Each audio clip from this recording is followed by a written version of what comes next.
உங்களுக்கு பிடிச்சலாம் சாப்பிட்றாங்க பெல் பட்டனை ஹிட் பண்ணுங்க. ஹலோ ஃப்ரெண்ட்ஸ், வணக்கம், வெல்கம் டு ஆல். இன்றைக்கி நம்ம ரொம்ப சிம்பிளான ஒரு லன்ச் மெனு தான் பார்க்க போகிறோம்.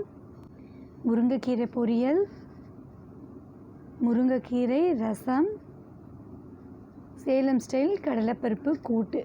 சேலம் செட்டியார் ஸ்டைல் கடலைப்பருப்பு கூட்டு இது ரொம்ப டேஸ்ட்டாக இருக்கும். இது ஒரு மெத்தட் கேட்ச் பண்ணி வச்சிட்டோம்னா நிறைய வெரைட்டிஸ் செய்யலாம். வாங்க எப்படி செய்கிறதுன்னு பார்க்கலாம். ஃபஸ்ட்டு நாம் முருங்கைக்கீரை பொரியல் செஞ்சிடலாம். அதுக்கு முருங்கைக்கீரையை க்ளீன் பண்ணி கழுவிட்டு அதை குக்கரில் போட்டுக்கிறேன். இப்போது முருங்கைக்கீரை கூட கொஞ்சம் துவரம்பருப்பு சேர்த்துக்கலாம். துவரம்பருப்பு சேர்க்கறதுனால முருங்கைக்கீரையில் இருக்கிற அந்த சிறு கசப்பு இருக்காது, ரசம் ரொம்ப டேஸ்ட்டாக கிடைக்கும். நான் இந்த முருங்கைக்கீரை பொரியல் செஞ்சுட்டு கூட ரசம் வைக்க போகிறேன், அதனால் துவரம்பருப்பு சேர்த்துக்கிறேன். நாம் துவரம்பருப்பில் தட்டைப்பயிறு கூட சேர்த்து பொரியல் செய்யலாம், ரொம்ப நல்லாயிருக்கும். இது கூட ஒரு 10 சின்ன வெங்காயம் தட்டி சேர்த்துக்கிறேன். சின்ன வெங்காயம் நல்லா டேஸ்ட் இன்க்ரீஸ் பண்ணி கொடுக்கும் ரசத்துக்கும் பொரியலுக்கும். ஒரு 2 சொட்டு விளக்கெண்ணெயும் மஞ்சத்தூளும் சேர்த்து ஒரு ஃபுல் கிளாஸ் தண்ணி சேர்த்துக்கிறேன். இது மூடி வச்சு ஒரு 2 விசில் வந்தால் போதும், நல்லா சாஃப்டாக வெந்துடும். வேகட்டும். முருங்கைக்கீரை வேகிறதுக்குள்ளே நம்ம ரசத்துக்கு தயார் பண்ணிக்கலாம். அதுக்கு என்னென்ன சேர்க்கணும்னு சொல்கிறேன் பாருங்கள். சிம்பிள் இன்க்ரீடியன்ட்ஸ் தான். ஒரு சின்ன பிட்டு புளி எடுத்து வச்சுருக்கேன். அது கூட ஒரு 5 சின்ன வெங்காயம் தட்டி எடுத்து வச்சுருக்கேன். கொத்தமல்லி தழை, கருவேப்பிலை, ஒரு 7-8 பல் பூண்டு. இது எல்லாத்தையும் ஒரு பாத்திரத்தில் சேர்த்துக்கலாம். முருங்கைக்கீரை தண்ணியை வடித்து விடுற அந்த பவுலில் சேர்த்துக்கலாம். இப்போது இது கூட கொஞ்சம் மிளகாய்த்தூள், கொஞ்சம் பெருங்காயம் சேர்த்துட்டு இந்த ரசத்துக்கு தேவையான உப்பு சேர்த்துக்கலாம். ரொம்ப சிம்பிள் இன்க்ரீடியன்ஸ் தான். ரசப்பொடி இதுக்கு ஒன்றும் தேவையில்லை. வெறும் சீரகம் மிளகு மட்டும் வறுத்து 1-2 தட்டி சேர்த்துக்கிட்டால் போதும். இப்போ நான் வடகம் சேர்க்குறேன். இது ஆப்ஷனல், இருந்தால் சேர்த்துக்கோங்க, இல்லைன்னா ஸ்கிப் பண்ணிக்கலாம். சீரகம் மிளகை மட்டும் வறுத்து நுணுக்கி போட்டுருக்கேன். அந்த வீடியோ இதில் மிஸ் ஆகிடுச்சு. அடுத்தது கொஞ்சமாக வெல்லம் சேர்த்துக்கலாம். அவ்வளோதான். இப்போ இதில் நாம் முருங்கைக்கீரை வெந்த பிறகு வடித்து விட்டுடலாம். பாருங்கள், 2 விசில் விட்டோடனே முருங்கைக்கீரை நல்லா சாஃப்டாக வெந்திருக்கு.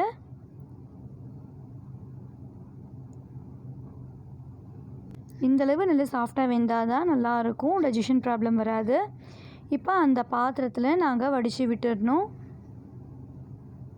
இது நல்லா சூடாக வடித்து விடணும். இப்போ தண்ணி நல்லா வடிஞ்சிருச்சு. ரசம் போய் வச்சிடலாம்.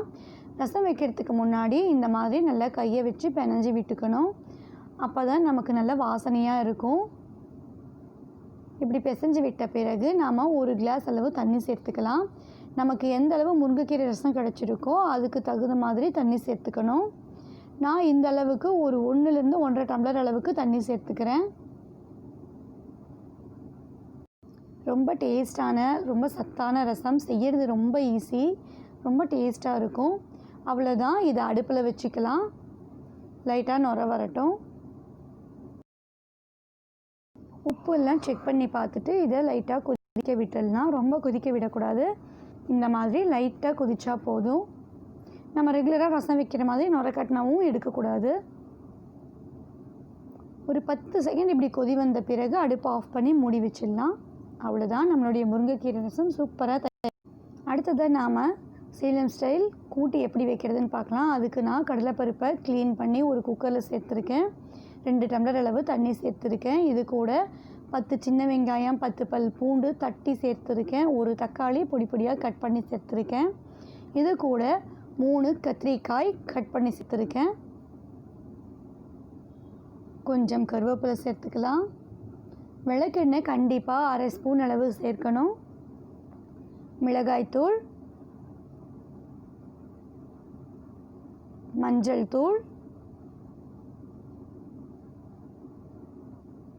கொஞ்சமாக பெருங்காயம் சேர்த்துக்கலாம். இது எல்லாத்தையும் நல்லா மிக்ஸ் பண்ணி விட்டுக்கலாம். இதை மூடி போட்டு ஒரு 3-4 விசில் விட்டால் போதும், நல்லா சாஃப்டாக வெந்துடும்.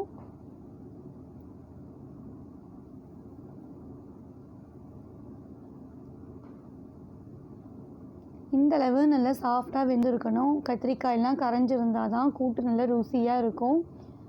பருப்பு நல்லா சாஃப்டாக வெந்திருக்கணும். கடலைப்பருப்பு சாஃப்டாக இருக்கணும். அப்போ தான் ரொம்ப டேஸ்ட்டாக இருக்கும்.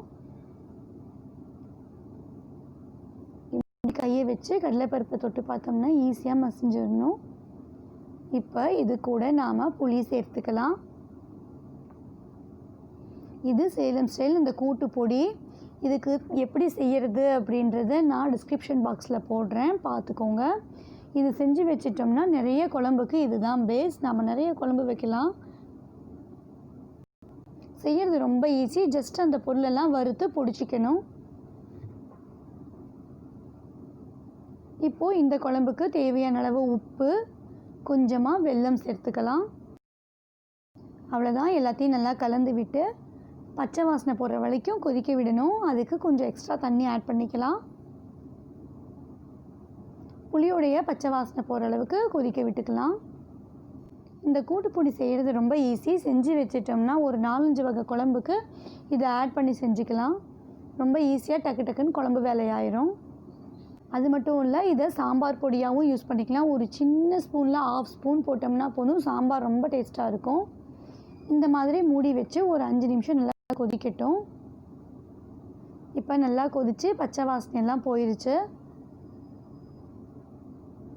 இதிலேயே மஞ்சள் பூசணிக்காய் இருந்தால் சேர்த்தா ரொம்ப டேஸ்ட்டாக இருக்கும். இன்றைக்கி நான் அது சேர்க்கலை.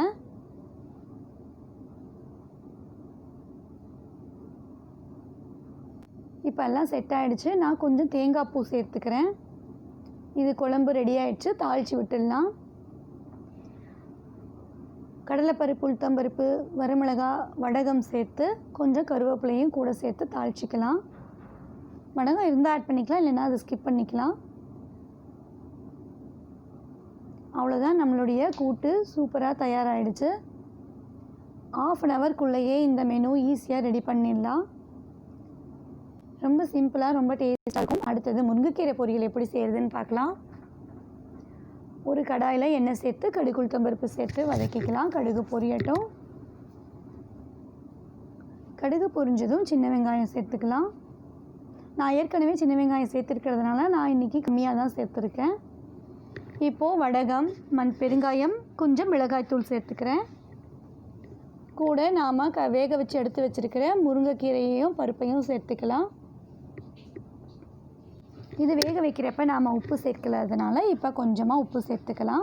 வடகம் சேர்த்தோம்னா அதுலேயும் உப்பு இருக்கும், அதனால் உப்பு கம்மியாக தான் சேர்க்கணும். அடுப்பை சிம்மில் வச்சு ஒரு 3 நிமிஷம் நல்லா வதக்கி விடலாம். அப்போ தான் ரொம்ப டேஸ்ட்டாக இருக்கும். இப்போ வதக்கி விட்டு செட்டான பிறகு இறக்கிறதுக்கு முன்னாடி கொஞ்சம் தேங்காய் துருவல் சேர்த்துக்கலாம். சில பேர் இதில் முட்டை உடைச்சி ஊற்றுவாங்க, அதுவும் ரொம்ப டேஸ்ட்டாக இருக்கும். நான் இன்றைக்கி தேங்காய் பூ தான் சேர்த்துருக்கேன். தேங்காய் சேர்த்து ஒரு 10 to 20 செகண்ட் அடுப்பில் வச்சு தான் இறக்கணும், இல்லைன்னா சீக்கிரமாக கெட்டு போயிடும். அவ்வளோதான், முருங்கைக்கீரை பொரியல் தயாராகிடுச்சு. ரொம்ப சிம்பிளான லஞ்ச் மெனு தான். முருங்கைக்கீரை பொரியல்,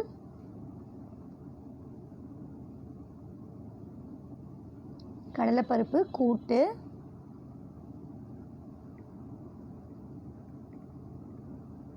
முருங்கைக்கீரை ரசம். நான் ஏற்கனவே முருங்கைக்கீரை பொரியல் இன்னொரு மெத்தட் அப்ளை பண்ணியிருக்கேன். அதை நான் ஐ பட்டன்லேயும் கொடுக்குறேன், செக் பண்ணிக்கோங்க. இந்த மெனுவை நீங்கள் ஒரு தடவை ட்ரை பண்ணி பாருங்கள். ட்ரை பண்ணிவிட்டு உங்கள் ஃபீட்பேக்கை கமெண்ட் செக்ஷனில் போஸ்ட் பண்ணுங்கள். தேங்க்ஸ் ஃபார் வாட்சிங்.